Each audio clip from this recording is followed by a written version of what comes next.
Au nom du Père et du Fils et du Saint-Esprit. Amen. Notre Père, qui es aux cieux, que ton nom soit sanctifié, que ton règne vienne, que ta volonté soit faite sur la terre comme au ciel. Donne-nous aujourd'hui notre pain de ce jour. Pardonne-nous nos offenses, comme nous pardonnons aussi à ceux qui nous ont offensés. Et ne nous laisse pas entrer en tentation, mais délivre-nous du mal. Amen. Je vous salue Marie, pleine de grâce. Le Seigneur est avec vous. Vous êtes bénie entre toutes les femmes, et Jésus, le fruit de vos entrailles, est béni. Sainte Marie, Mère de Dieu, priez pour nous pauvres pécheurs, maintenant et à l'heure de notre mort. Amen. Première lecture. Lecture du livre du prophète Isaïe. L'année de la mort du roi Osias, je vis le Seigneur qui siégeait sur un trône très élevé. Les pans de son manteau remplissaient le temple. Des séraphins se tenaient au-dessus de lui. Ils se criaient l'un à l'autre, « Saint, Saint, Saint le Seigneur de l'univers. Toute la terre est remplie de sa gloire. » Les pivots des portes se mirent à trembler à la voix de celui qui criait, et le temple se remplissait de fumée. Je dis alors, « Malheur à moi, je suis perdu, car je suis un homme aux lèvres impures. J'habite au milieu d'un peuple aux lèvres impures. Et mes yeux ont vu le roi, le Seigneur de l'univers. » L'un des séraphins vola vers moi, tenant un charbon brûlant qu'il avait pris avec des pinces sur l'autel. Il l'approcha de ma bouche et dit, « Ceci a touché tes lèvres, et maintenant ta faute est enlevée, ton péché est pardonné. » J'entendis alors la voix du Seigneur qui disait, « Qui enverrai-je ? Qui sera notre messager ?» Et j'ai répondu, « Me voici, envoie-moi. » Parole du Seigneur. Le psaume. Je te chante, Seigneur, en présence des anges. De tout mon cœur, Seigneur, je te rends grâce. Tu as entendu les paroles de ma bouche. Je te chante en présence des anges. Vers ton temple sacré, je me prosterne.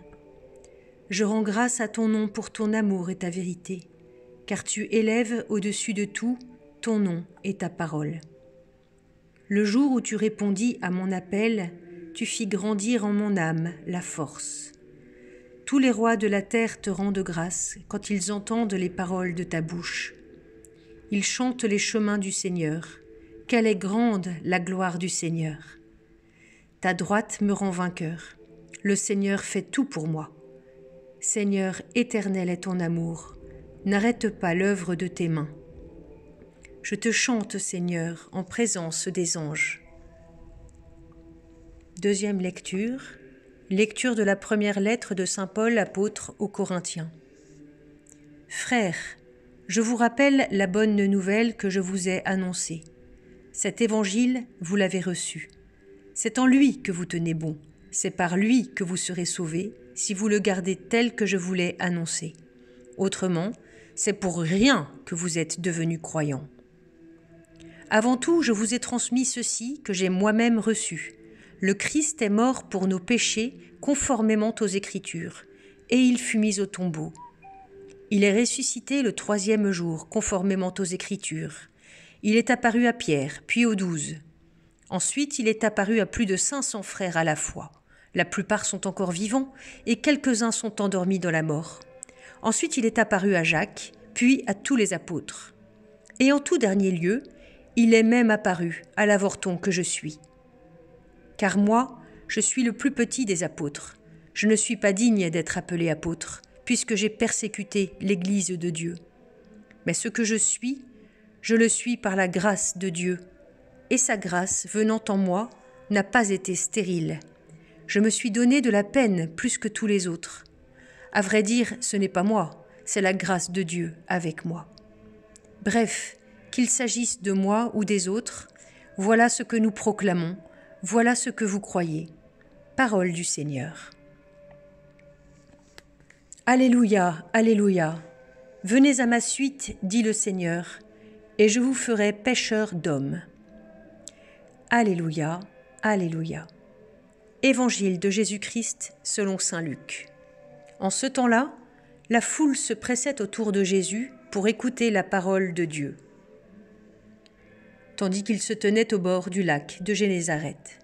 Il vit 2 barques qui se trouvaient au bord du lac. Les pêcheurs en étaient descendus et lavaient leurs filets. Jésus monta dans une des barques qui appartenait à Simon et lui demanda de s'écarter un peu du rivage. Puis il s'assit et, de la barque, il enseignait les foules. Quand il eut fini de parler, il dit à Simon : « Avance au large et jetez vos filets pour la pêche. » Simon lui répondit : « Maître, nous avons peiné toute la nuit sans rien prendre. Mais sur ta parole, je vais jeter les filets. » Et l'ayant fait, ils capturèrent une telle quantité de poissons que leurs filets allaient se déchirer. Ils firent signe à leurs compagnons de l'autre barque de venir les aider. Ceux-ci vinrent, et ils remplirent les 2 barques, à tel point qu'elles s'enfonçaient. À cette vue, Simon-Pierre tomba aux genoux de Jésus en disant : « Éloigne-toi de moi, Seigneur, car je suis un homme pécheur. » En effet, un grand effroi l'avait saisi, lui et tous ceux qui étaient avec lui, devant la quantité de poissons qu'ils avaient pêchés. Et de même Jacques et Jean, fils de Zébédée, les associés de Simon. Jésus dit à Simon : « Sois sans crainte, désormais ce sont des hommes que tu prendras. » Alors ils ramenèrent les barques au rivage, et laissant tout, ils le suivirent. Acclamons la parole de Dieu.